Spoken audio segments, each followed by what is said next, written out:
Boa noite, bom dia, boa tarde, boa madrugada, seja lá a hora que você estiver assistindo esse vídeo, seja bem-vindo ao nosso Manancecast semanal.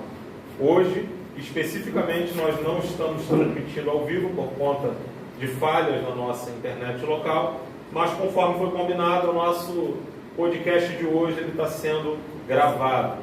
Então, hoje, especificamente, esse vídeo está sendo gravado. Você vai poder estar colocando as perguntas aí depois e a gente vai fazer o máximo possível para estar respondendo, ok? Estamos aqui no estúdio da Igreja Batista Manancial. Está aqui conosco nosso grande pastor, pastor William Santana, da Assembleia de Deus, Ministério Voz no Deserto. Oficialmente Assembleia agora, né, pastor? Suas considerações iniciais para a gente começar com o pé direito. Saudação de paz, que Deus em Cristo nos abençoe. Quero louvar a Deus por mais uma vez estar aqui no Manancecast da Igreja Batista, por mais uma vez poder expor a palavra de Deus, por mais uma vez poder falar de um tema tão gratificante, de um tema tão edificante e a priori de tão necessidade para a igreja e para a noiva. Que Deus seja louvado por essa oportunidade, que o Espírito Santo de Deus possa nos direcionar e o nome do Senhor Jesus ser glorificado. Saudação de paz, Deus seja louvado. Glória a Deus. Queridos, o tema hoje é um tema importantíssimo, super necessário e absurdamente polêmico e divergente.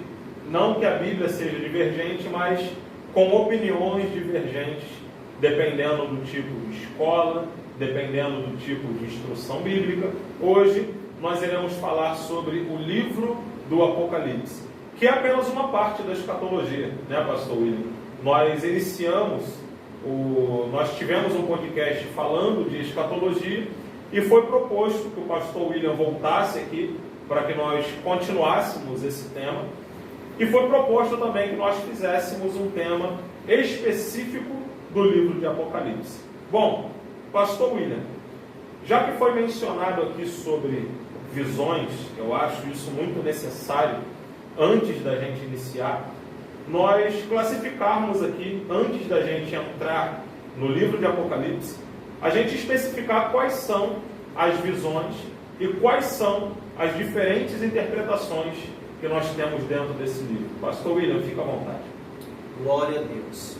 Então, igreja, quando estamos diante do livro de Apocalipse, vai existir algumas escolas interpretativas acerca do livro. Escolas como a escola preterista, a escola idealista, a escola historicista e a escola futurista. Ainda dentro do Apocalipse também, vai ter aqueles que vão olhar para o livro do Apocalipse com uma visão amilenista, com uma visão pós-milênio e com uma visão pré-milênio, ou pós-milenista, pré-milenista. Então são algumas escolas, são algumas vertentes acerca da interpretação do livro de Apocalipse. Eu poderia expor um pouquinho de cada, mas isso poderia trazer confusão para aquele que nos vê e para aquele que nos ouve. Então eu vou expor a visão futurista dentro da dispensação pré-milenista, para a gente poder ter uma identidade. A visão que eu vou detalhar o Apocalipse na medida do possível, do capítulo 1 ao capítulo 22, é uma visão futurista dentro da dispensação pré-milenista. É a visão que a gente vai dissertar acerca do livro de Apocalipse. Exato. É importante para quem está chegando agora, tanto no nosso vídeo, como no tema da escatologia, entender que existem diferentes modalidades de raciocínio, diferentes vertentes, e isso não significa que um está certo, o outro está errado. Não, são opiniões diferentes. Assim como o pastor William, eu também compartilho da visão pré-tribulacionista, simplesmente por ser a visão que eu acho mais respostas na Bíblia. Eu não consigo achar argumentos bíblicos para ser talvez um pós-tribulacionista, para ser um meso-tribulacionista, por mais que eu respeite outras visões. Mas eu também faço parte da visão pré-tribulacionista. Então que isso fique bem claro, que são vertentes diferentes. Pode aparecer outras pessoas ensinando de formas diferentes.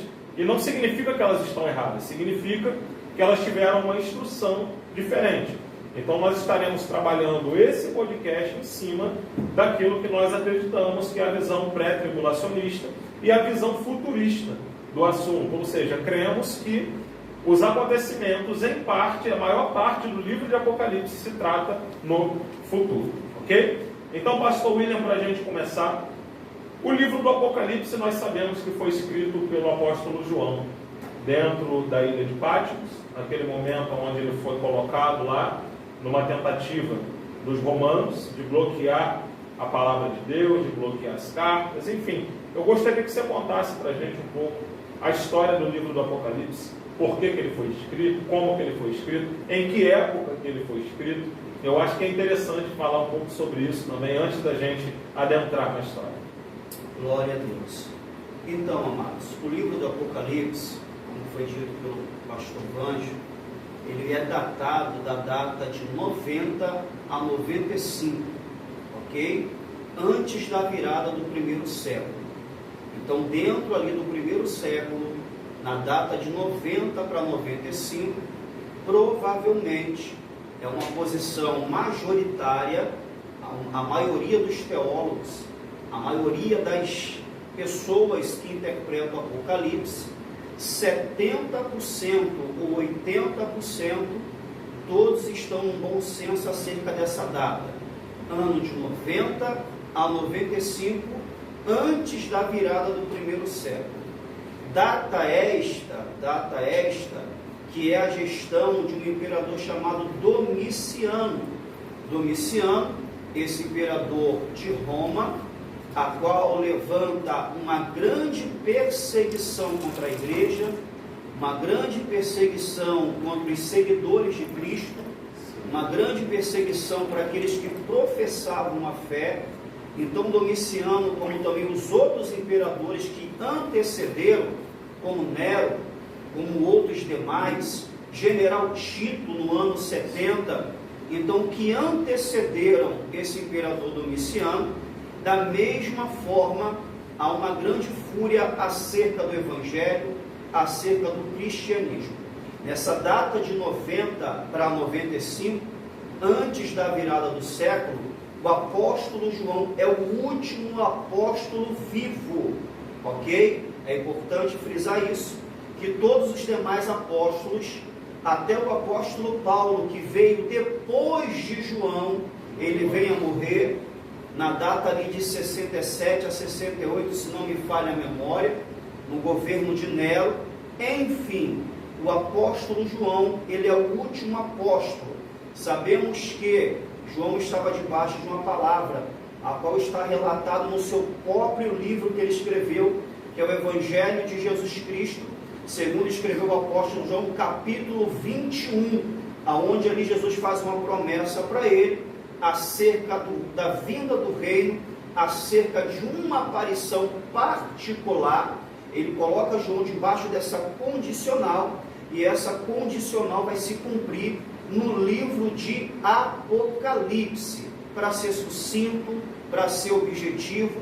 Então a história antes do Apocalipse é Domiciano, é o imperador. Apóstolo João é o último apóstolo que foi preso na ilha de Patmos, e ali ele recebe a revelação do livro de Apocalipse. Perfeito, meu pastor. E o interessante é que o Evangelho de João, ele não é um evangelho sinótico, né? Ele não é um evangelho semelhante a Mateus, Marcos, Lucas, mas enfim, esse é assunto para outro podcast. Bom, o livro de Apocalipse. Eu vou pedir gentilmente, você que está nos assistindo, você que está aí na sua casa, se você tiver com a sua Bíblia na mão, seja ela de papel, seja ela no celular, seja ela conforme for, eu vou te pedir para você abrir a Bíblia junto com a gente no livro de Apocalipse, que é para a gente já ir matando capítulo a capítulo, ok? Então abre aí a sua Bíblia no livro de Apocalipse, capítulo de número 1. O livro de Apocalipse ele já começa deixando claro que foi uma revelação de Jesus Cristo para o seu servo João, para mostrar para ele as coisas que devem acontecer. Bom, pastor William, a gente sabe que logo no capítulo 1 nós vemos a ordenança das 7 cartas às 7 igrejas. Eu creio que você já está preparado para falar sobre isso, então fica à vontade. Se tu quiser falar de uma carta especificamente, a mais do que outra, fica à vontade. Ok. Deixar bem claro que para mim poder de uma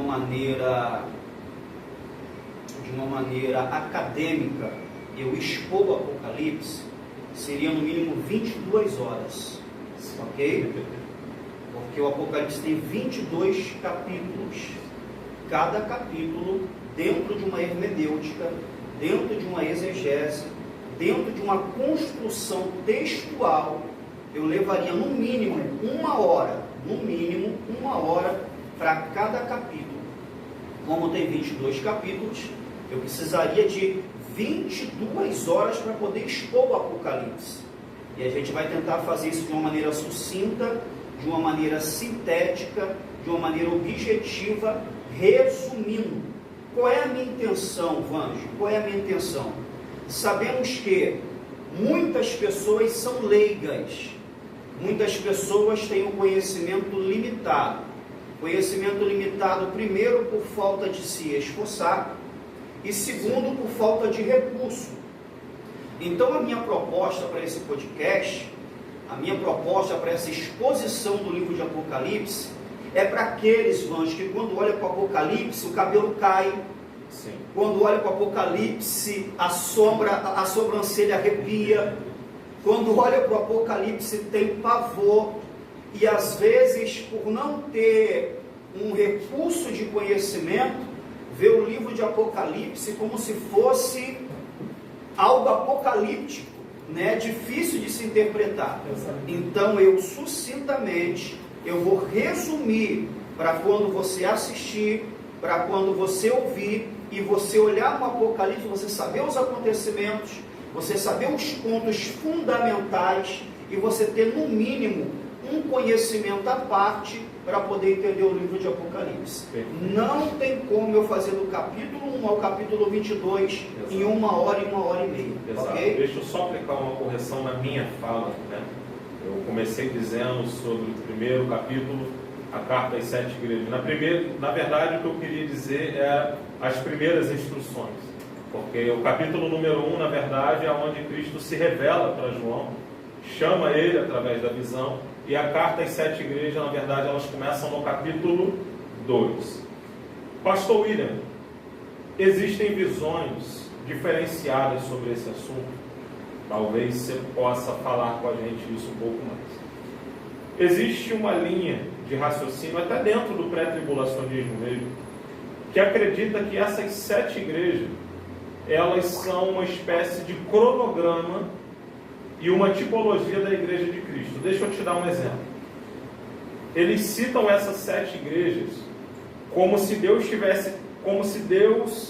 tivesse revelando a João como seria o estado das igrejas ao longo do tempo. Por exemplo, a igreja da Filadélfia, que é a penúltima igreja, é uma carta onde essa igreja recebe um elogio, vamos dizer assim, tecnicamente, e a última carta é a igreja de Laodiceia, que é uma igreja que recebe uma crítica.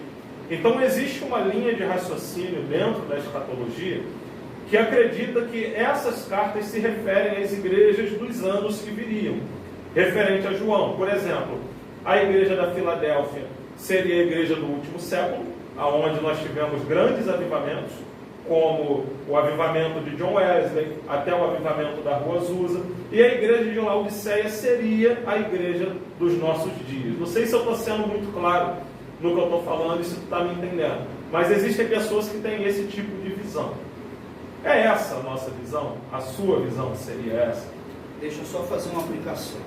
A escola que vê dessa maneira é a escola historicista.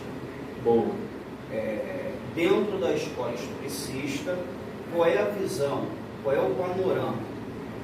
Hoje, a igreja que estamos vivenciando é Filadélfia. Sim. A igreja que estamos vivenciando é Filadélfia. Cada igreja dentro do livro de Apocalipse tem um apontamento para um acontecimento na história. Por isso que é a escola historicista.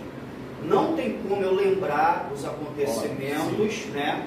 Não tem como lembrar os acontecimentos, até porque eu não anotei, mas eu vou dar uma luz de fundo para quem me escuta e para quem me vê entender. Sim.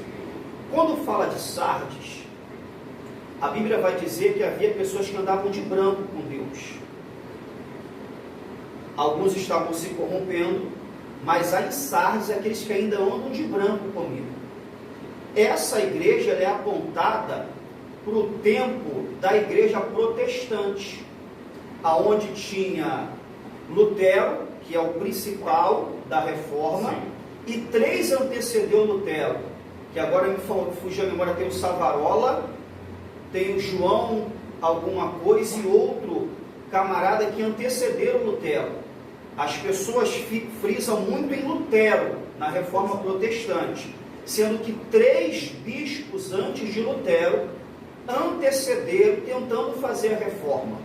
O que é a reforma?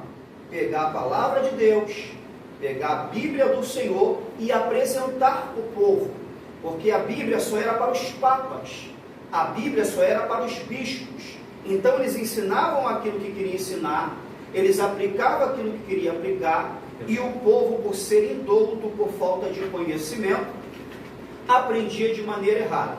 Então a igreja de Sardes, dentro da visão historicista, que fala que havia pessoas ali que andavam de branco, olha como é que se cumpre também Lutero, Savarola, os outros que antecederam, que andavam de branco e queriam cumprir a palavra. É Lutero que fala só as escrituras. Então, a escola historicista vai desta maneira. Quando chega em Constantino, é a igreja de Pérgamo, se não me falha a memória, que houve um tempo de paz, que é do 3º século para o 4º século. Então, a escola historicista é a escola que aplica essas visões. Ao decorrer dos anos, ao decorrer do passar dos dias, essas igrejas que João recebeu, ela vai acontecendo. Para poder resumir, a igreja ordierna agora é Filadélfia, como tendo pouca força, não negaste o meu nome, e a igreja que há de vir, que é a igreja econômica, que é a igreja que vai reunir todas as religiões, que vão falar toda uma língua só, que vai fazer aquela bagunça que a gente sabe, é a igreja apóstata. E qual é a igreja apóstata? Laodiceia, que pensa que é rica, só que é miserável e pobre, porque Cristo está do lado de fora, batendo na porta, querendo entrar. Então essa é a visão historicista. Dentro da visão historicista, estamos vivendo na igreja de Filadélfia, a igreja fiel, tendo pouca força. A igreja que há de vir ao decorrer da história é a Laodiceia, resumindo esta visão. Ao todo, Vângelo, ao todo, como eu sempre digo, eu tenho uma visão, eu tenho uma identidade. Eu não dispenso essa visão, eu não dispenso essa interpretação. Pode ser possível, não é uma visão absurda, é coerente essa interpretação. Só que dentro da nossa visão futurista, vai colidir com alguns debates, vai colidir com algumas visões, mas a gente não pode generalizar e descriminalizar tal visão acerca disso, acerca das igrejas. Esse é o ponto-chave, né? Nós entendermos a visão e entender que, querendo ou não, toda visão acaba, de certa forma, sendo válida. Nós podemos concordar aqui, então, que no livro de Apocalipse, do capítulo 2 ao capítulo 3, nós estamos falando de história. Até porque essas igrejas existiram na época de João, tanto que as cartas foram direcionadas. Pastor Wellington, seja bem-vindo, está aqui conosco, esse grande amigo aí, Pastor Wellington, da Assembleia de Deus Projeto Salvar. Seja bem-vindo, meu amigo. Pastor Wellington está aqui marcando presença no nosso podcast. Bom, Pastor, vem dar um salve aqui, vem. Vem cá. Meu paizão na agora fé, não vai escapar, não. O apóstolo Paulo chegou O apóstolo Paulo chegou no ambiente de Timóteo, não vai dar a palavra para ele, não tem como. Dá um salve aqui. Dá um salve aqui, meu pastor. Pai, gente, Deus abençoe, tá bom? Pastor. Valeu, pastor. Deus abençoe. Está passando aqui rapidinho, gente, tá bom? Eu saí de uma oração agora aqui e lembrei que hoje tinha um podcast, eu falei, eu vou lá ouvir um pouquinho. Vai sentar com a gente aqui. E não só apenas aqui, só ouvir mesmo, tá bom? Obrigado aí, tá bom? Deus abençoe. Quer sentar aqui, meu pastor? Não, fica à vontade, vou observar, me aprender. Amém. Glória a Deus. Bom, então falamos de história, falamos das cartas, né? Existem ministrações e reflexões muito interessantes dentro dessas 7 cartas, mas eu acho que agora nós já podemos pular para o capítulo 4, né, meu pastor? Eu quero retornar ao capítulo 1. Quer retornar para o 1 da visão, né? É. Então vamos embora. Voltamos para o capítulo 1. Bota a sua Bíblia aí, você que está assistindo a gente, bota no capítulo 1, vamos embora. Ok, o Vanjo já começou na quinta marcha, né? Já começou no capítulo 2 para lá, que é as igrejas de Apocalipse. Para a gente poder voltar nesse assunto rapidinho, para poder fechar esse bojo, Paulo diz assim: ouve tudo e reter aquilo que é bom. Em relação à visão historicista acerca das igrejas, eu retenho aquilo que é bom para poder fazer uma aplicação na visão que eu creio. Enfim, voltando para o capítulo 1 de Apocalipse. Okay. Capítulo 1 de Apocalipse. Qual é a revelação do Apocalipse? A revelação do Apocalipse, o pai dá a revelação para o filho passa a revelação para o anjo, e o anjo passa a revelação para João. Só que no capítulo 1 de Apocalipse, Jesus vai se revelar ressurreto para João. E quando Jesus se revela ressurreto para João em espírito, em uma visão, o capítulo 1, o versículo 7, dobra atenção, capítulo 1, versículo 7, está escrito assim: eis que vem com as nuvens, e todo olho o verá, até quantos ultrapassaram, e todas as tribos da terra se lamentarão sobre ele. Certamente, amém. Por que eu quero dissertar isso aqui? Porque já começa no capítulo 1, verso 7. Dentro da visão pós-tribulacionista, eles podem pegar esse capítulo, eles podem pegar esse versículo, e olha isso, Vanjo. Sim. A Bíblia está dizendo que eis que vem com as nuvens e todo olho verá. Exato. Depois do capítulo 3 de Apocalipse, a igreja não aparece mais. A igreja vai aparecer no capítulo 19. Olha o que o pós-tribulacionista, com todo respeito, pode fazer.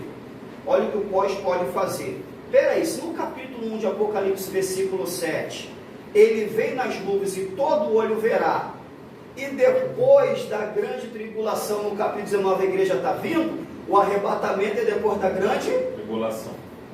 Só que a nossa visão pré-tribulacionista jamais vai defender tal coisa. Exato. É onde eu falo sobre o perigo da interpretação. Gente, Apocalipse do capítulo 1 ao capítulo 3 são as coisas que viste e as coisas que são. Apocalipse, capítulo 1 ao capítulo 3, para você, quando estiver vendo Apocalipse, você entender, são as coisas que viste e as coisas que são. As coisas que viste, João viu Jesus ressurreto, João viu Jesus glorificado, através de uma visão, as coisas que viste. A partir do capítulo 2, as coisas que são, as igrejas da Ásia, as igrejas que o apóstolo Paulo fundou, as igrejas que os pregadores fundaram. Então essas igrejas existiram dentro da visão futurista. Mas pastor, como explicar Apocalipse capítulo 1, o versículo de número 7? Simples, a gente tem que entender que o livro do Apocalipse, ele é literal, ele é figurativo e ele é simbólico. Então aquilo que é simbólico e não tem como literalizar, aquilo que é figurativo e não tem como trazer para o literal, a gente deixa no figurativo e a gente deixa no simbólico. Sendo que, grava isso aqui é uma ferramenta dentro da exegese e da hermenêutica, ferramenta de interpretação. Apocalipse capítulo 1, verso 7 é um prólogo. Apocalipse capítulo 1, versículo 7 é um prefácio. Existem Bíblias que quando você começa a abrir ela ali nas primeiras folhas está escrito prefácio ou prólogo. O que significa? Isso aí, o que significa o prefácio, o que significa prólogo? Você está antecedendo um acontecimento futuro. Ou seja, você está no presente, só que o prólogo e o prefácio vai anteceder um acontecimento que é futuro. Ou seja, Apocalipse capítulo 1, o versículo 7, aonde diz que todo olho verá, e ele vem com as nuvens, é um acontecimento futuro. Então, no capítulo 1 de Apocalipse, ele está apresentando ali o prefácio, ele está apresentando ali o prólogo, daquilo que ainda iria acontecer. Ou seja, capítulo 1, versículo 7, é a parousia, é quando Jesus vem com a igreja já foi arrebatada e todo olho o verá. Ele vem com as nuvens e todo olho verá. O termo grego é parousia.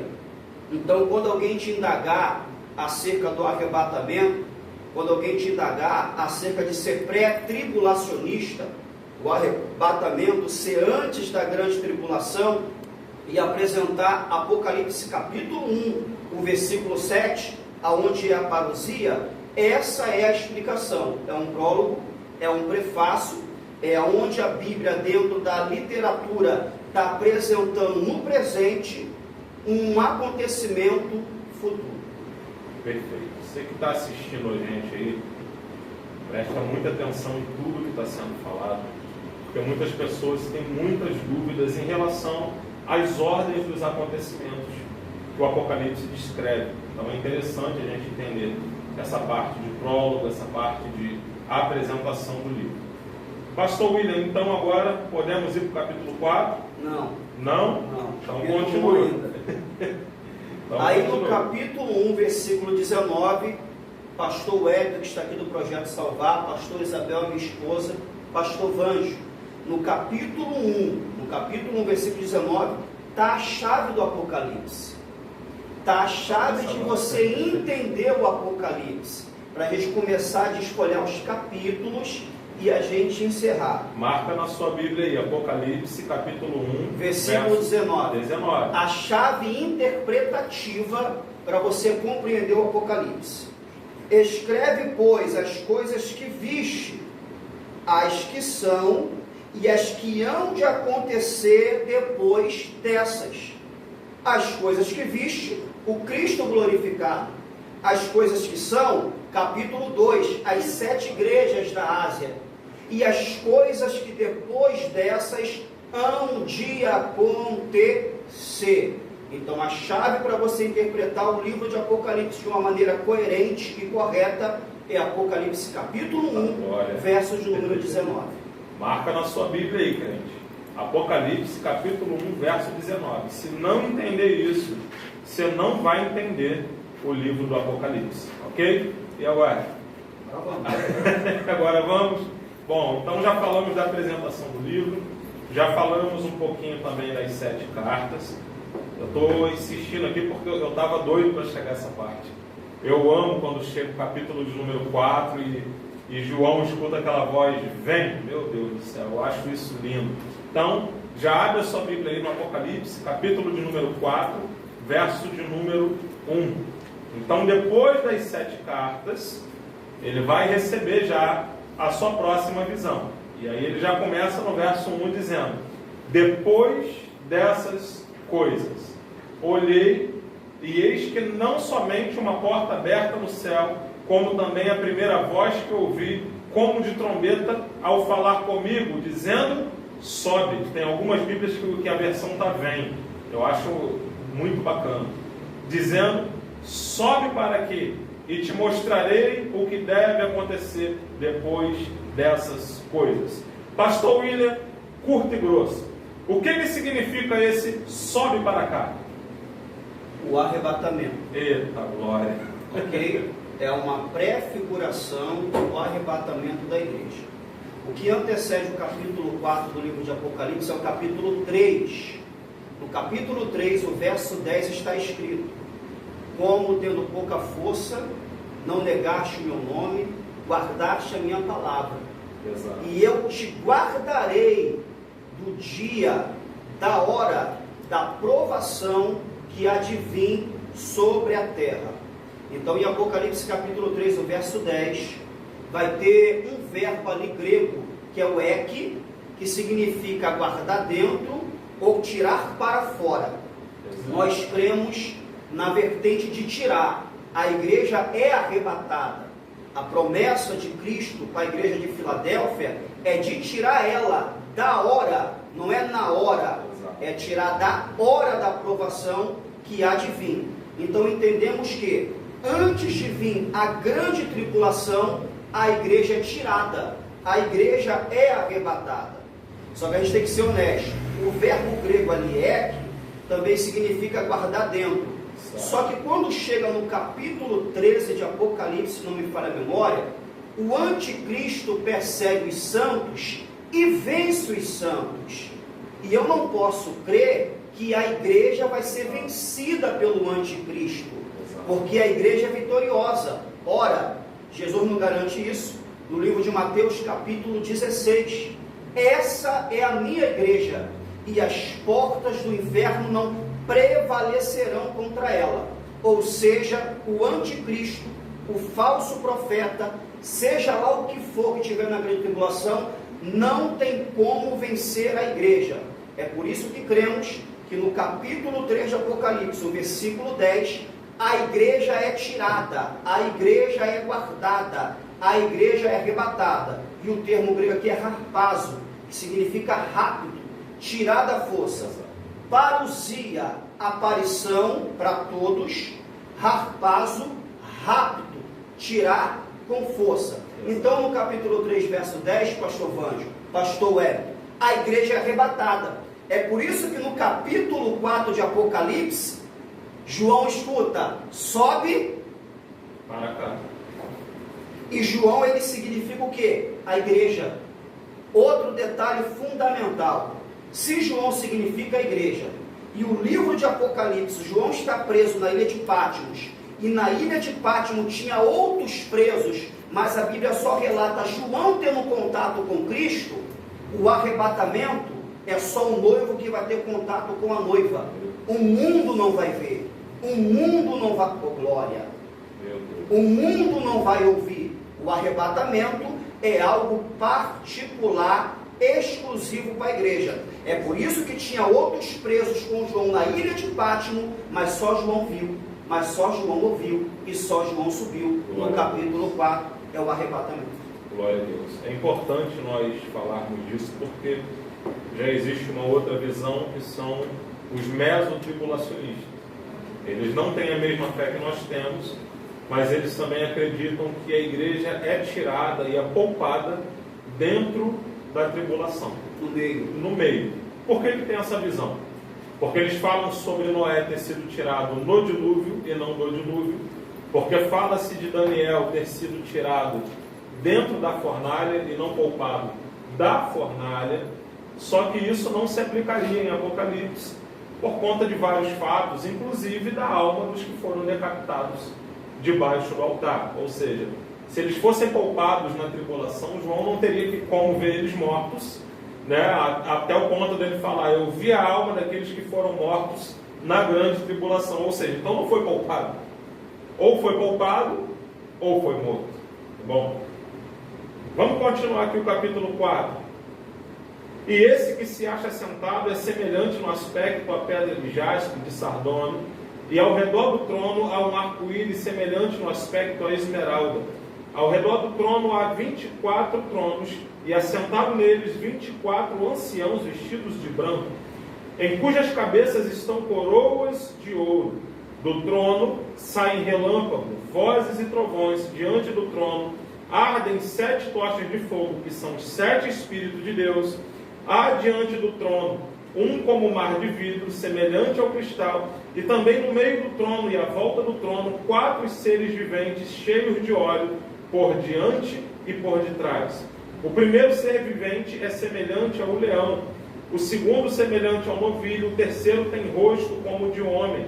O quarto ser vivente é semelhante à águia quando está voando. Tendo cada um deles, respectivamente, 6 asas, estão cheios de olhos, e ao redor por dentro não tem descanso, nem de dia e nem de noite, proclamando: Santo, Santo, Santo é o Senhor Deus Todo-Poderoso, aquele que era, que é e há de vir. Bom, pastor William, quer continuar? Deixa eu só dar uma enxugada nisso tudo que Claro, você leu. estou lendo propositalmente, para tu ir enxugando Vou mesmo. dar uma enxugada nisso tudo que você leu e já vou fazer uma conexão com o capítulo 5 para a gente entrar no capítulo 6, que é o início da grande tribulação. Exato. Ok? Para quem nos ouve e para quem nos vê. Pode aparecer aqui, filha. Pastor Isabel, fica à vontade. Olha, ela não gosta muito de câmera, né? Amados, capítulo 1, capítulo 2 e capítulo 3, Cronos. Pastor, você está usando muitas palavras gregas. O Novo Testamento, a tradução dele é grega. Koiné, grego koiné. Então, capítulo 1, capítulo 2 e capítulo 3 é Cronos. O que significa Cronos? O tempo do homem, o relógio do homem. No capítulo 3, que a igreja tem a promessa de ser arrebatada, de ser guardada, quando entra no capítulo 4, depois dessas coisas, João é arrebatado, porque ele escuta: sobe aqui, entra dentro do Kairos. Então, do capítulo 1 ao capítulo 3 é Cronos, as coisas que viste e as coisas que são. Cristo glorificado na visão, as 7 igrejas, e agora a igreja arrebatada. Quando Cristo fala: João, sobe aqui, sai do Cronos e entra no Kairos. O Kairos é o tempo de Deus, aonde a gente sabe que o tempo de Deus não é relógio, a gente sabe que o tempo de Deus não é hora, não é minuto, é eternidade. Então, do capítulo 3 em diante, João vai entrar agora no tempo atemporal, o tempo da eternidade. Então, o capítulo 4 e o capítulo 5 é o Kairos de Deus, é um tempo atemporal dentro da eternidade. Agora, para poder enxugar o capítulo 4 e o capítulo 5. O que acontece? Quando João ele vê os 24 anciões, pastor Hélio, os 24 anciões dentro da minha linha interpretativa, significa os salvos do Antigo Testamento e significa os salvos do Novo Testamento. Os 24 anciões que João está vendo com as coroas que recebeu no tribunal de Cristo, que está em 1 Corinto ou 2 Corinto que Paulo fala, que é o bema, a palavra grega ali para tribunal é bema. Então recebe a coroa que passa pelo tribunal de Cristo. Agora João, no tempo atemporal, dentro do Kairos, ele está vendo os 24 anciões com as coroas, que significa as 12 tribos, os santos da antiga aliança, e significa os 12 apóstolos, os santos da nova aliança. Então, no capítulo 3 para o capítulo 4, a igreja é arrebatada. João está dentro do Kairos, João está dentro da eternidade e já está vendo a igreja adorando. Já está vendo os santos do Antigo Testamento e os santos do Novo Testamento adorando ao Senhor.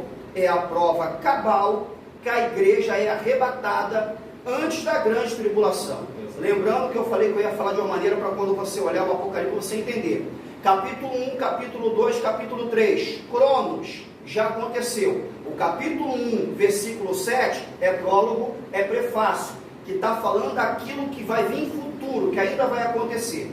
Quando chega no capítulo 4, capítulo 5, é o Kairos, a eternidade.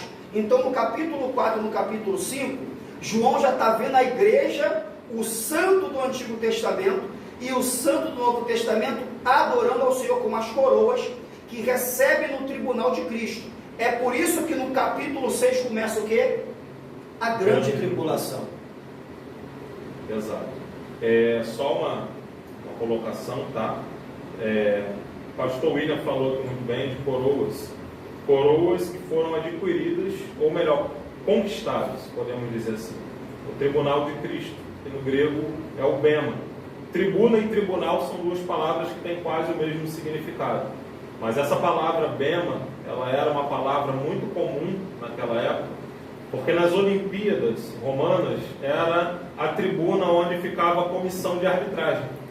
E aí, quando os atletas ganhavam aquela prova, eles subiam na tribuna, que era o tribunal, e eles recebiam coroa, naquela época ainda não tinha troféu, eles recebiam coroas e medalhas. Então, por isso que essa palavra tribunal de Cristo é bema.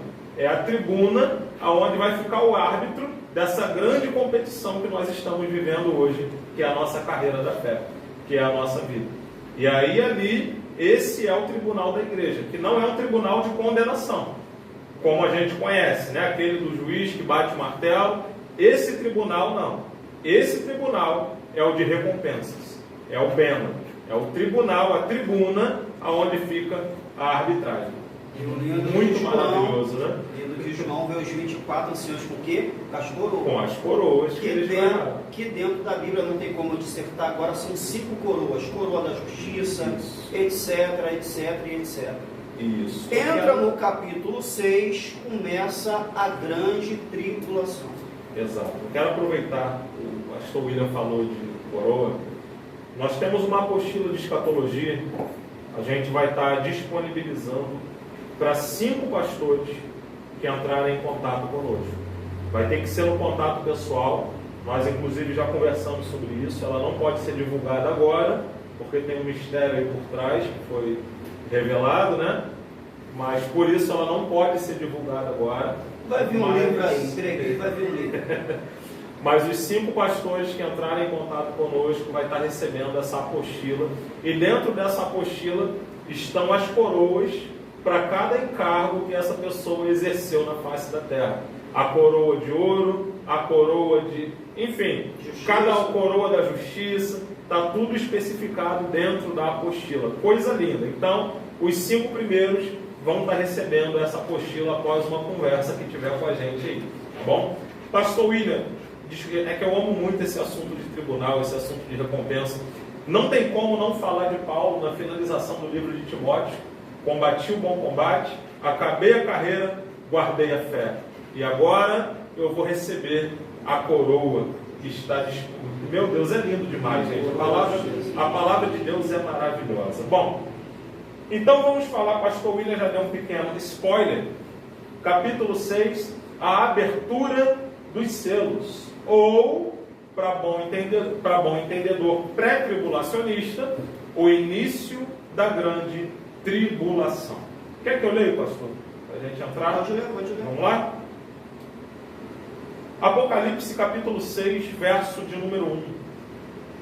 Vi quando o cordeiro abriu um dos selos, e ouvi um dos 4 seres viventes dizendo como se fosse voz do trovão: vem. Vi então, e eis que um cavalo branco, o seu cavaleiro com um arco, foi-lhe dada uma coroa, e ele saiu vencendo para vencer. Quando abriu o segundo selo, o segundo ser vivente dizendo: vem, e saiu outro cavalo vermelho, e o seu cavaleiro foi-lhe dado o poder de tirar a paz da terra, para que os homens se matassem uns aos outros. Também lhe foi dada uma grande espada. Quando abriu o terceiro selo, ouvi o terceiro ser vivente dizendo: vem. Então vi, e eis que um cavalo preto, e o seu cavaleiro com uma balança na mão. E ouvi uma voz no meio dos 4 seres viventes, dizendo: uma medida de trigo por 1 denário. Se puder entrar nessa explicação, é muito interessante. 3 medidas de cevada por 1 denário, e não danifiques o azeite e o vinho. Quando o cordeiro abriu o 4º selo, ouvi a voz do 4º ser vivente, dizendo: vem. Olhei, e eis que um cavalo amarelo, e o seu cavaleiro, sendo este chamado Morte, e o inferno estava o seguindo. E foi-lhes dado autoridade sobre a 4ª parte da terra para matar a espada, pela fome, com mortandade e por meio das feras da terra. Pastor William. Capítulo 6 de Apocalipse, inicia-se a grande tribulação. A grande tribulação é do capítulo 6 ao capítulo 18, ok? a grande tribulação, dentro do livro de Apocalipse, é do capítulo 6 ao capítulo 18. Ora, existem linhas interpretativas, se não me falha a memória, é o meso e o pós, que vai falar que esse cavaleiro do cavalo branco, após a abertura do selo do livro de Apocalipse, capítulo 6, é Cristo, porque está no cavalo branco e saiu para vencer. Quando você vai fazer a exegese, quando você vai examinar, se o capítulo 6 inicia-se a grande tribulação, e se a igreja recebeu a promessa no capítulo 3, no capítulo 4 foi arrebatada, João está vendo a igreja adorando ao Senhor no capítulo 4 e capítulo 5, no capítulo 6 começa a grande tribulação. Se é Cristo que abre o selo, como que Cristo está no cavalo branco? Não tem como. Se ele está abrindo o selo, ele está abrindo o selo de quê? O selo de juízo. Exato. Esse cavalo branco do capítulo 6 é o anticristo. E presta atenção, esse cavaleiro no cavalo branco, ele saiu para vencer. Cristo não sai para vencer, Cristo sai vencedor. Então, capítulo 6, começa-se a grande tribulação. Esse cavalo branco e esse cavaleiro do cavalo branco nada mais é que o anticristo iniciando aquilo que ele tem que fazer na grande tribulação. Então, do capítulo 6 ao capítulo 18, começa a grande tribulação, e esse cavaleiro do cavalo branco no capítulo 6 é o anticristo. Acerca do denário que você falou, eu vou ser bem sucinto. Perfeito. Significa escassez. Para ser bem sucinto, significa escassez. Aonde futuramente, dentro desse período do capítulo 6 ao capítulo 18, vai aparecer a palavra, a marca. Perfeito. Eu esqueci a palavra grega para marca. Caragma. Charagma. Charagma ou caragma. A palavra grega ali é caragma. Não é chip, tá, gente? Que é uma marca, que pode ser uma tatuagem, enfim, é uma marca visível. Vai existir, uma identificação. Vai existir escolas que vai falar que essa marca é na mente e no coração. Exato. Não se sustenta. Como que essa marca vai ser na mente e no coração, se as pessoas vão se identificar? Quem tiver a marca, compra. Quem não tiver, não compra. É aonde aparecem os mortos debaixo do trono, clamando por justiça. No capítulo 7 de Apocalipse, João vai falar para o ancião. O ancião vai falar para João: quem são esses que vêm vindo? Aí o anjo vai responder para João: esses são os mártires da grande tribulação. Nossa. Ou seja, pastor Hélio, se a marca, se o caragma é algo na mente e no coração, como que o anticristo vai identificar? Só existe uma pessoa que é onipotente, onisciente, onipresente na Bíblia, que é Deus. Então tem que ser uma marca visível. Exato. O anticristo, o governo do anticristo, os seus adébitos, tem que olhar para a pessoa, ver aquela marca e identificar. Vendo aquela marca que vai ser visível, vai saber, esse aqui aceitou a marca, pode comprar. É onde entra o que você leu sobre os denários. A escassez que vai acontecer. Automaticamente, aqueles que não aceitarem a marca, eu preciso entrar nesse ponto, que não aceitarem a marca, são esses que serão perseguidos, são esses que serão mortos. Esses são os mártires do capítulo 6 e do capítulo 7 de Apocalipse. Aí surge a pergunta do capítulo 6 ao capítulo 18, que é a grande tribulação. Pastor, vai ter salvação na grande tribulação? Claro que vai ter. É claro que vai ter.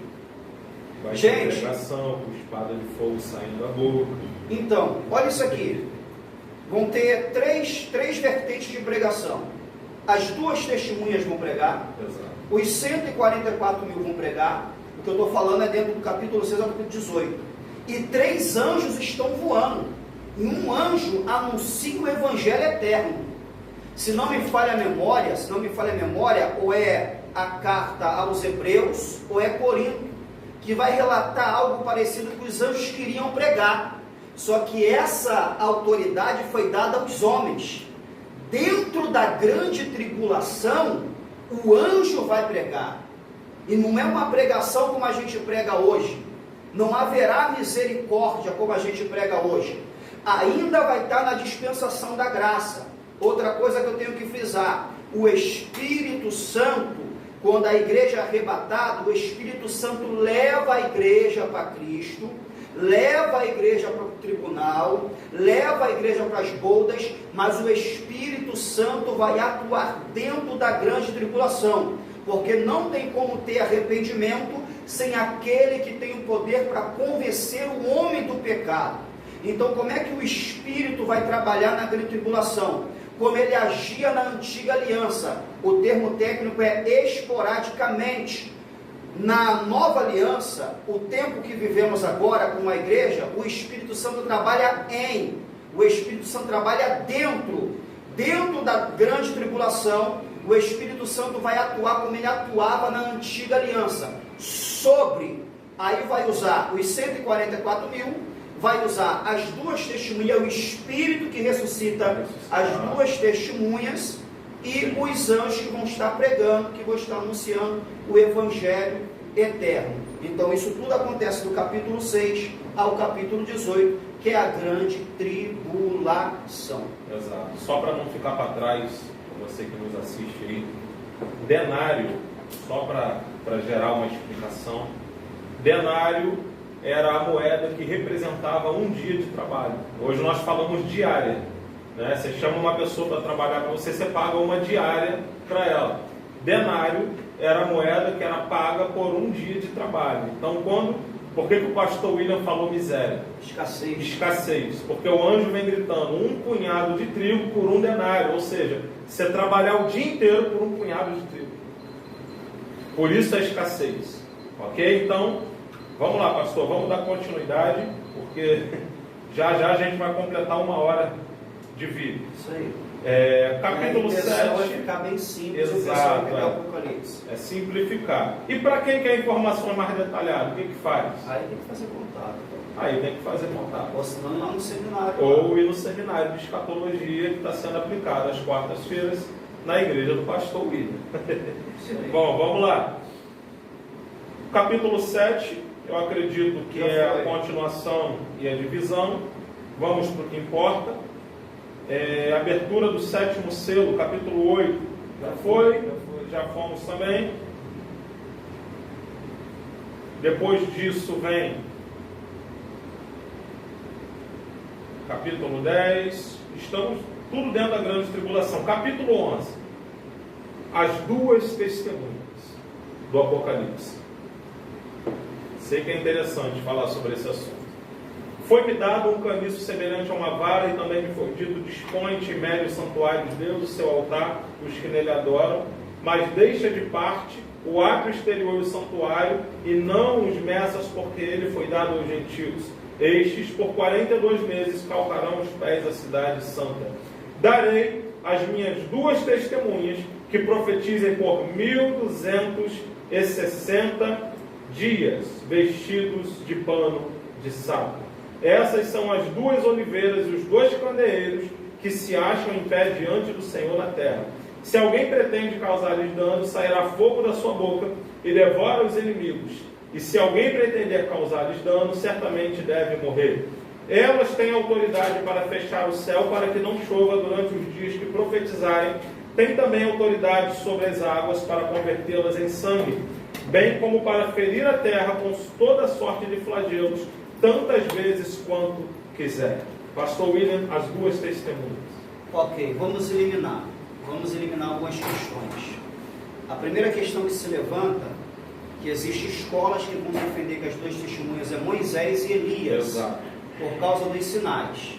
Os sinais que apresenta ali no Apocalipse capítulo 11 é o sinal que Elias fez e é o sinal que Moisés fez.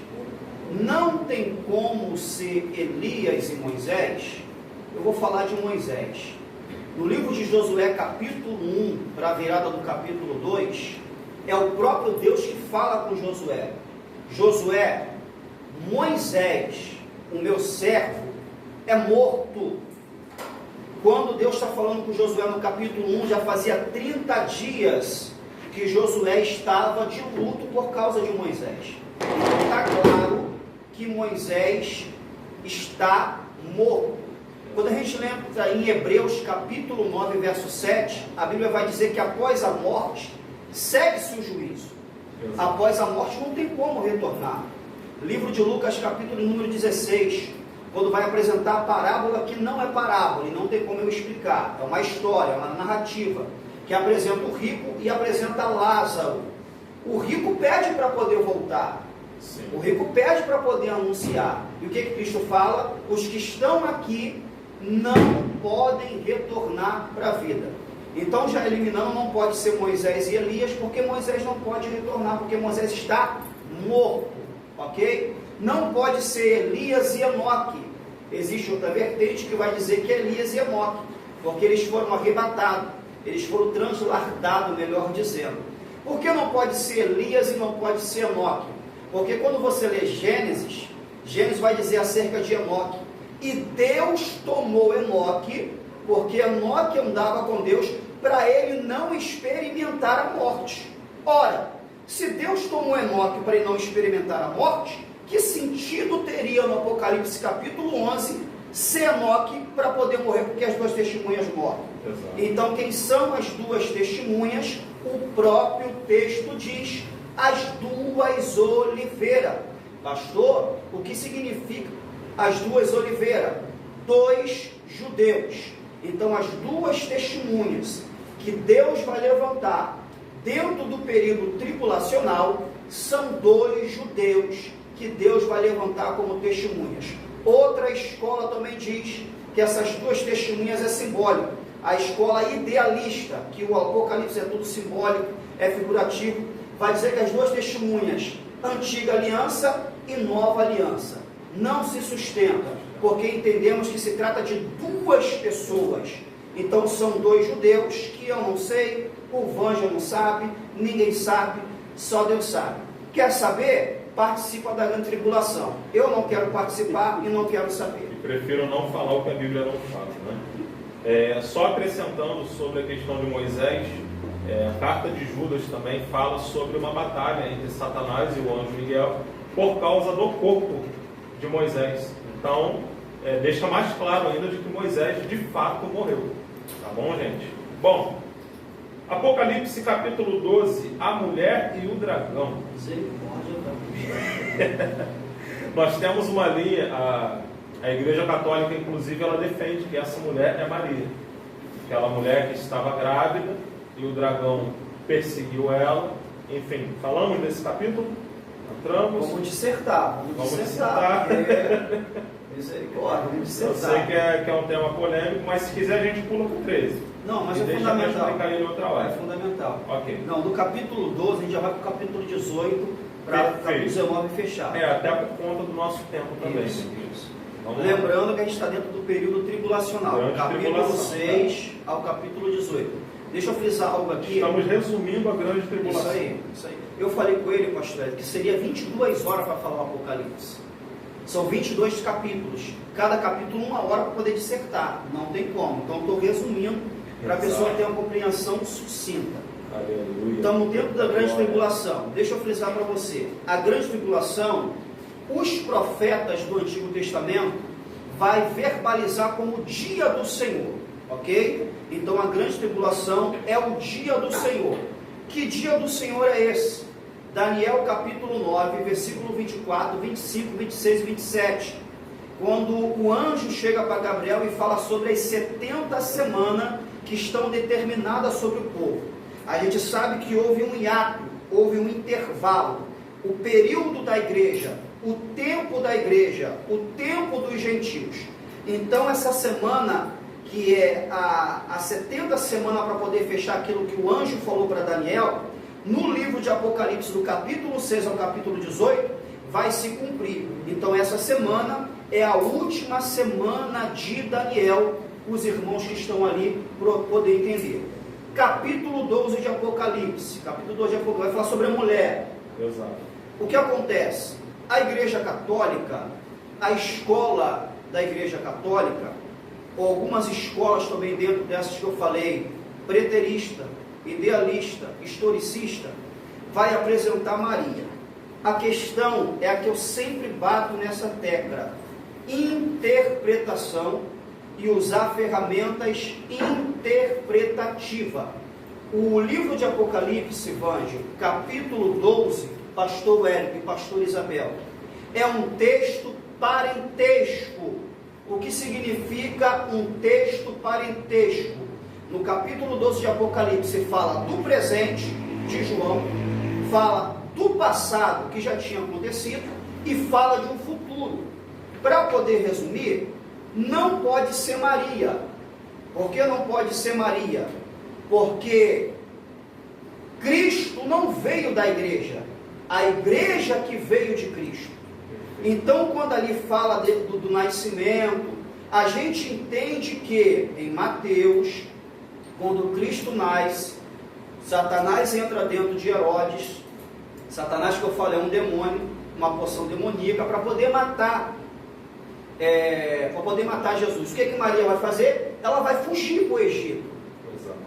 Então é textos parentescos, são textos paralelos de várias aplicações.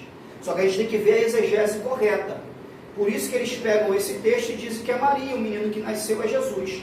Sendo que eles botam Maria como igreja. E Cristo não veio da igreja, a igreja que veio de Cristo. Para poder resumir a ópera e para poder resumir o capítulo 12, esta mulher no capítulo 12 é Israel, é a nação de Israel, porque a grande tribulação é um tratar de Deus com os desviados, a grande tribulação é um tratar de Deus com os ímpios, e a grande tribulação é um tratar de Deus com Israel, que rejeitou o Messias. Então esta mulher que foge para o deserto, que Deus vai guardar, é a nação de Israel. Pastor, mas Cristo veio da nação de Israel, é mais coerente do que ter Cristo vindo de Maria, aplicação de igreja, porque Cristo, irmão, querendo ou não, ele é judeu, ele nasceu judeu, ele é de Israel. Então por isso que essa mulher é guardada, Israel é guardada, por causa da promessa, por causa das alianças que está sobre o povo de Israel, e Deus vai guardar os remanescentes no deserto. Então essa mulher do capítulo 12 é a nação de Israel. Perfeito. Capítulo 18, a queda da Babilônia, a grande prostituta. Quer dar uma pincelada nesse assunto, meu pastor? Sim, para a gente entrar no capítulo 19. Tá, então vou ler o verso 2, começar do verso 2. Então exclamou com potente voz, dizendo: caiu a grande Babilônia, e se tornou morada de demônios, covil de toda espécie de espírito imundo, e esconderijo de todo gênero de ave imunda e detestável. Pois todas as nações têm bebido do vinho do furor da sua prostituição. Com ela se prostituíram os reis da terra, também os mercadores da terra se enriqueceram às custas da sua luxúria. Quem é da Manancial sabe que eu já ministrei sobre esse tema aqui na igreja, que é Babilônia. Quem é essa Babilônia no mundo espiritual? O que é, pastor William, esse verso? Então, capítulo 18, para a gente poder fechar o período tribulacional. Fechando a grande tribulação. Dentro da minha linha interpretativa. Okay. No capítulo 12 que falamos, o dragão vai ser expulso. Okay. Miguel vai batalhar com o dragão. Esse dragão é a antiga serpente. A antiga serpente de Gênesis é Satanás. Ou seja, o Satanás, as suas hostes, os seus demônios serão expulsos do céu de vez. Ok? Gente, o diabo não habita na terra. O diabo passeia pela terra. O diabo habita nas regiões celestiais. Livro de Efésios, capítulo de número 6. Então o diabo ele habita nas regiões celestiais. Dentro da grande tribulação, no capítulo 12, depois de 3 anos e meio, e dentro desses 3 anos e meio teve o tratado de paz do anticristo, que saiu do capítulo 6, a falsa paz. Ele fez um contrato com Israel, uma aliança com Israel. Quando Miguel batalha com o dragão, a antiga serpente, Satanás e as suas hostes, ele vem para a terra. Aí o capítulo 12, vinculado com o capítulo 18, vai dizer: e grande foi a fúria de Satanás contra os homens, porque sabia que resta pouco tempo, ou seja, mais 3 anos e meio, porque ele sabe que depois dos 3 anos e meio, o seu fim está próximo.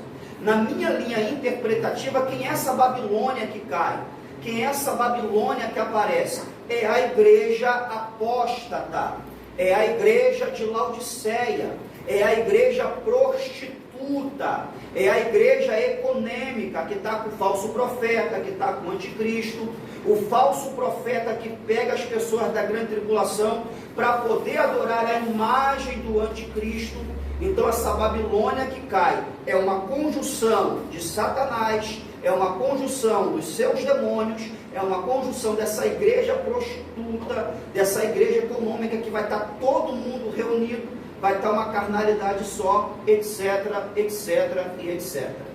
Ok, então finalizamos a grande tribulação e agora entramos na parousia. Apocalipse, capítulo de número 19, eu não vou ler, porque a galera pode estar acompanhando aí nas suas Bíblias. Vamos fazer, pastor William, então, um pequeno resumo de Apocalipse, capítulo 19. A festa no céu, após a queda de Babilônia, após a queda do mal. Vamos lá, a festa, é para dar polêmica mesmo. A festa no céu. Vamos lá, gente. Estamos fechando já, capítulo 19. Saiu da grande tribulação. Ok. A igreja foi arrebatada no capítulo 3, aparece no capítulo 4. Capítulo 6, o anticristo, inicia a grande tribulação. Capítulo 18, a igreja prostituta, o falso profeta. Entra no capítulo 19, a parousia. Perfeito. Os primeiros versículos começam assim: e Cristo vindo da bolda, com seu exército. Quem é que veste vestidos de linho? Vestes brancas? A igreja. Aqui é a parousia, aonde vai se cumprir o prólogo, aonde vai se cumprir o prefácio do livro, capítulo 1, verso 7. Agora Cristo vem no capítulo 19 e todo olho o verá. O arrebatamento aconteceu, exclusivo para a igreja. O tribunal de Cristo, a bolda. Cristo está vindo da bolda. A grande tribulação são 3 anos e meio, com mais 3 anos e meio, que dá 7 anos.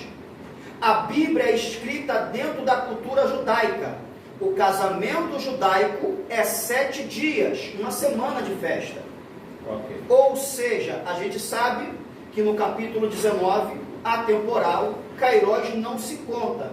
Mas passou os 7 anos de tribulação, agora Cristo está vindo para a batalha do Armagedon, para dar livramento para Israel, que ele guardou no capítulo 12, no deserto do anticristo.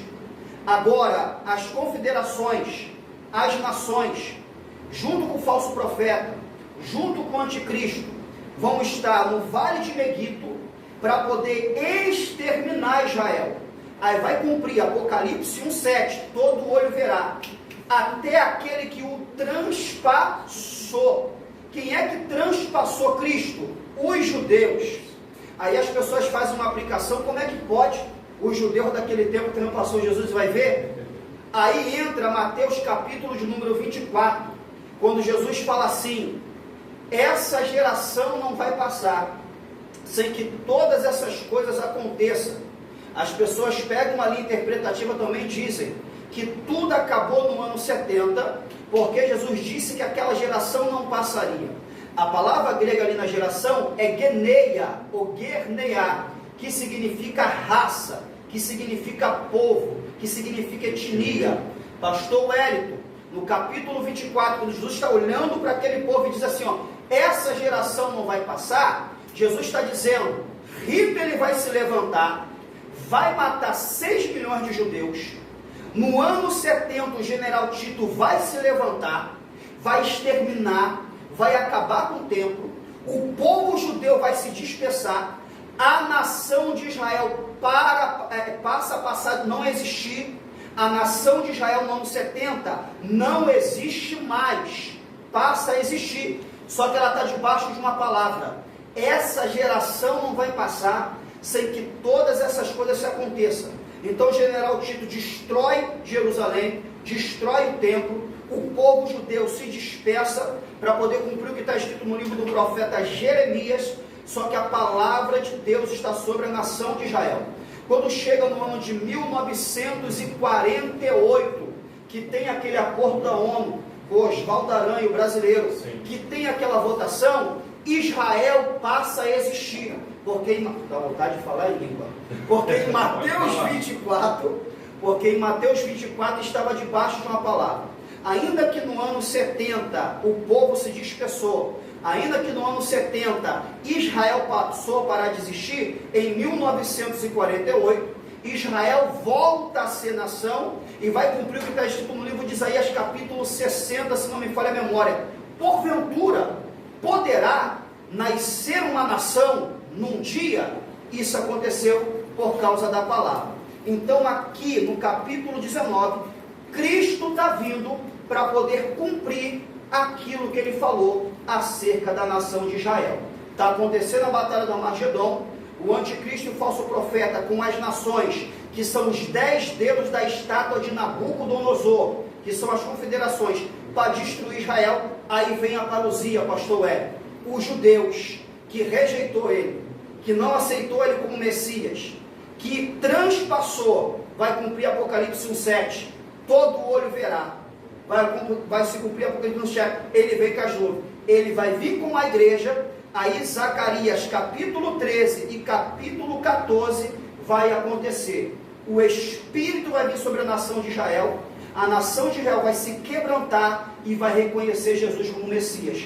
Porque Jesus, na sua primeira vinda, ele entrou dentro de Jerusalém em cima de um jumentinho. Na parousia, ele vai vir num cavalo branco como rei.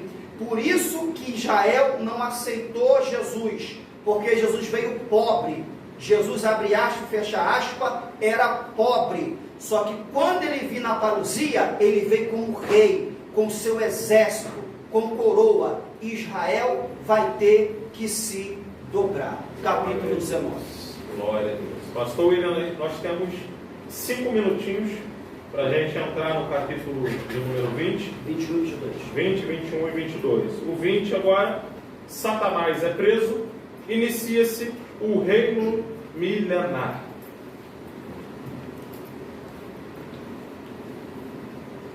Pode falar. Capítulo 20.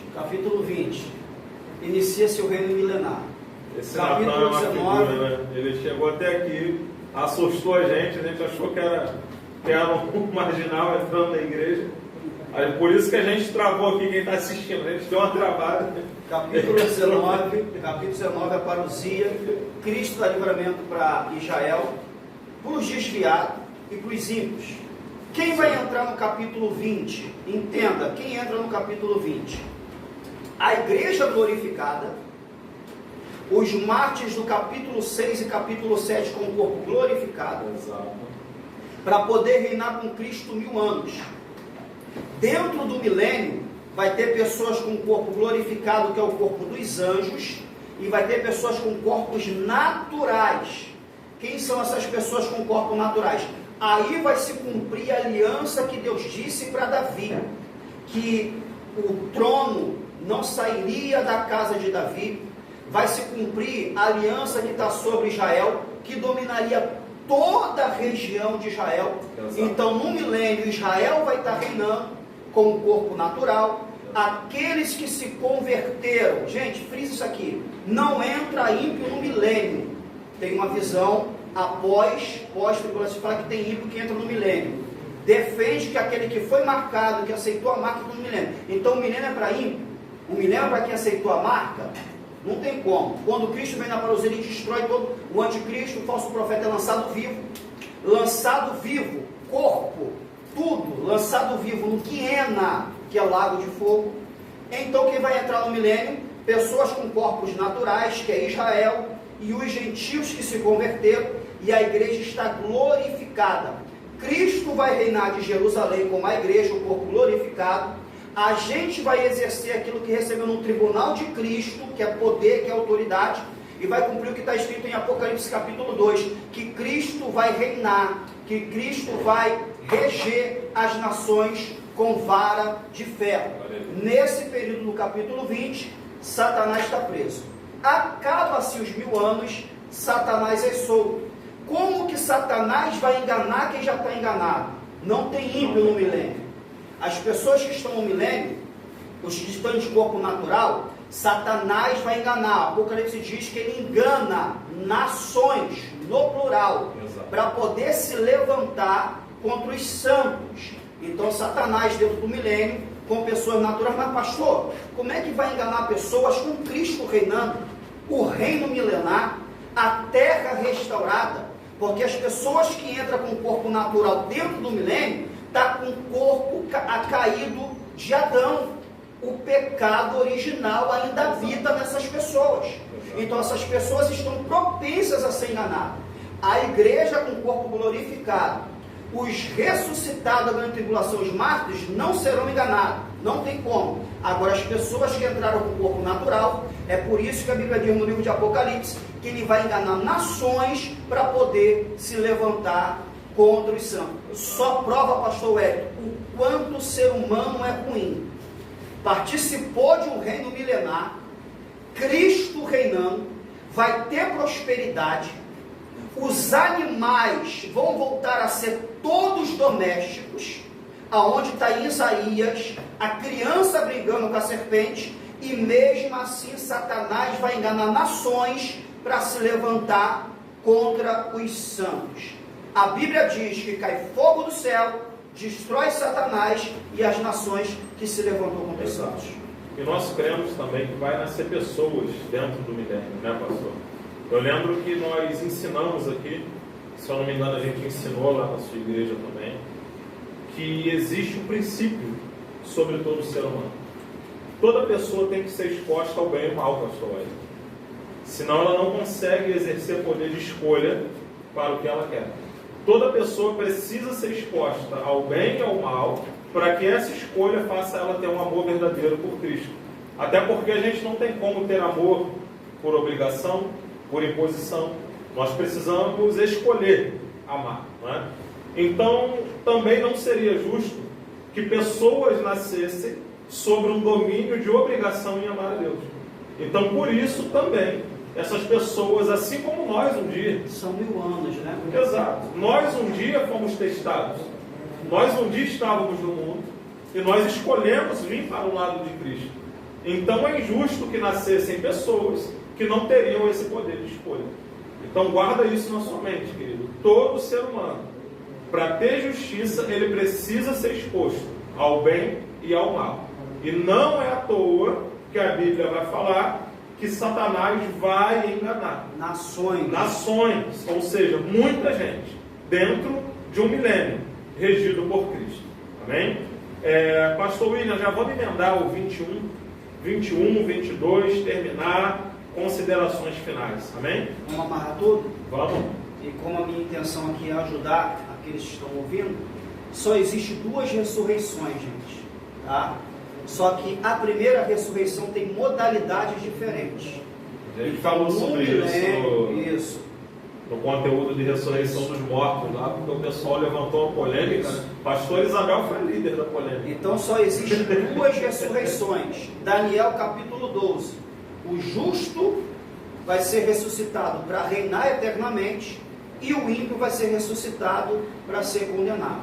Após o capítulo 20, vem o juízo do trono branco, que é o juízo final, aonde todos os ímpios vão ressuscitar, desde Caim até o último, todos vão ressuscitar. Aí vai cumprir o que o apóstolo Paulo disse: todo joelho e toda língua confessará que Jesus Cristo é o Senhor. Glória. O juízo do trono branco, logo após o milênio, aonde todos os ímpios vão ressuscitar, o mar vai dar os corpos, grandes e pequenos, para o julgamento, e logo após se lançarem no Guiena, no lago de fogo.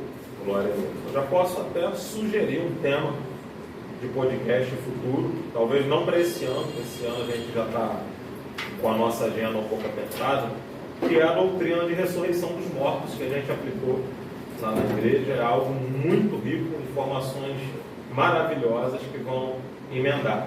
Gente, eu quero aproveitar, eu creio que... Faltam 21 e 22 para fechar. Faltam 21 e 22, Eu quero aproveitar que a gente está dentro desse tema para anunciar que nesse sábado agora, não sei quando que o vídeo vai pro ar, mas eu acredito que ainda essa semana, nesse sábado nós teremos o espetáculo Parousia aqui na igreja. A galera está se dedicando, ensaiaram até tarde, até o pastor Zé vai trabalhar no musical, vai ser coisa de louco. O pastor Zé vai fazer um personagem brabo aí, vai ser muito interessante. Então, para você que quer se divertir, né? Você que gosta de teatro, filme, essas coisas, nós teremos um espetáculo aqui na igreja, Parousia, contando detalhadamente como será os últimos dias, e você é o nosso convidado, ok? Pastor William, vamos finalizar. Vamos finalizar. Capítulo 21. Após o trono branco, após os ímpios ser condenados, o inferno e a morte vão ser lançados no Guieno, no lago de fogo. Capítulo 21. Novos céus e nova terra. Cumpre-se o que o apóstolo Pedro disse, que os elementos dessa terra se desfarão. A terra vai ser totalmente destruída e vai vir novos céus e nova terra. Capítulo 21. Capítulo 22. Ficarão de fora. Aí vem dizendo que ficarão de fora. E a nova Jerusalém que desce. Capítulo 20, milênio. Capítulo 21, novos céus e nova terra. Capítulo 22, a nova Jerusalém que desce. Eu queria terminar deixando aqui um recado para o pregador, para os pregadores e para a igreja. Você permite? Permito. Pastor Isabel, faz favor. Aparece aqui, pastor Isabel. Não precisa ter vergonha, não. Pastor Hélio. Pastor Vângelo. Vem, pastor Hélio, para aparecer também, a gente já está finalizando. Se puder aparecer todo mundo, eu agradeço. Recado para os pregadores que está aí pregadores. também, a Janete, pode vir todo mundo que está aí. Recado para a igreja. Vamos aparecer aqui, vem cá, vem cá. Fica aqui, ó, vamos dividir melhor. Não se importa em pegar o cenário, não. Pode abrir aí a câmera, pode abrir a imagem. Vem também, Natan. Isso. Vamos lá, que a gente está aqui para ensinar, para aprender, e nós temos uma missão nessa terra. Quero fazer uma aplicação fundamental. Fundamental. Posso? Pode. Capítulo 22 de Apocalipse. O versículo 20 está escrito assim: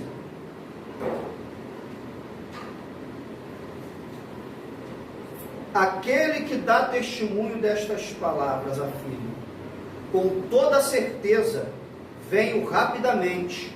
Amém. Maranata, vem, Senhor Jesus. Glória a Deus. A palavra Maranata é uma palavra aramaica, ainda que esteja no grego. Sim. Maranata aqui é aramaico, não é grego. Ora vem, Senhor Jesus. É o fechamento do capítulo 22. Qual é a aplicação que eu quero passar para os pregadores? Qual é a aplicação que eu quero passar para as famílias? Qual é a aplicação que eu quero passar para a igreja? Muito se é ensinado. Evangelho de João, capítulo 3, versículo 16. E Deus amou o mundo de tal maneira que deu o seu único filho, para que todo aquele que nele cresce não perecesse, mas que tivesse a vida eterna. O que a gente ensina, pastor Hélio? O que a gente ensina, pastor Isabel? O que a gente ensina, igreja? Sobre o amor de Deus pelo homem, sobre o amor de Deus pelo ser humano. E o que a gente tem que ensinar? O ser humano a amar a esse Deus que o ama. O amor de Deus pela raça humana, pregadores, o amor de Cristo pela igreja está na Bíblia, é escrito. Agora, poucos são aqueles que você vai encontrar na Bíblia que ama a Deus.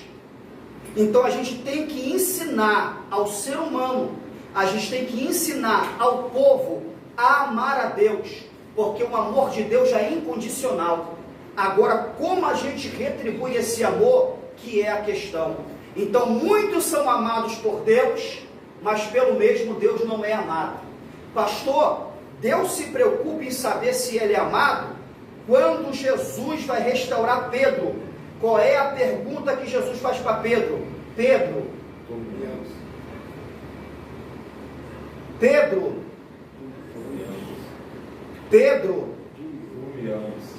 então Jesus estava preocupado em saber se Pedro o amava. Porque o amor de Jesus por Pedro é claro. Glória. Agora o amor do homem por Deus que não é claro. E a gente pouco ensina. A gente prega o perdão, a gente prega a misericórdia, mas como está o seu amor por Deus? Por que você chamou a pastora Isabel? Eu não adultero, eu não traio a minha esposa, porque eu a amo. Meu Deus. O meu amor que eu sinto por ela, dentro dos altos e baixos que temos, não me deixa pecar, não me deixa cometer adultério, porque eu a amo. Quando o homem aprender a amar a Deus, meu Deus, glória a Deus. Querido, então assim a gente encerra esse nosso Manancicast hoje de forma diferente. Não foi transmitido ao vivo, está sendo gravado. Então muito obrigado por você aí que nos deu a sua companhia, você que esteve com a gente aprendendo. Fiquem todos na paz do Senhor e até o próximo Manancicast. Pastor William, fica com Deus. Até a próxima, Pastor Wellington, todos que estão aqui presentes, fiquem na paz do Senhor. Amém. Espero ter contribuído para o vosso ministério. Paz. Glória a Deus.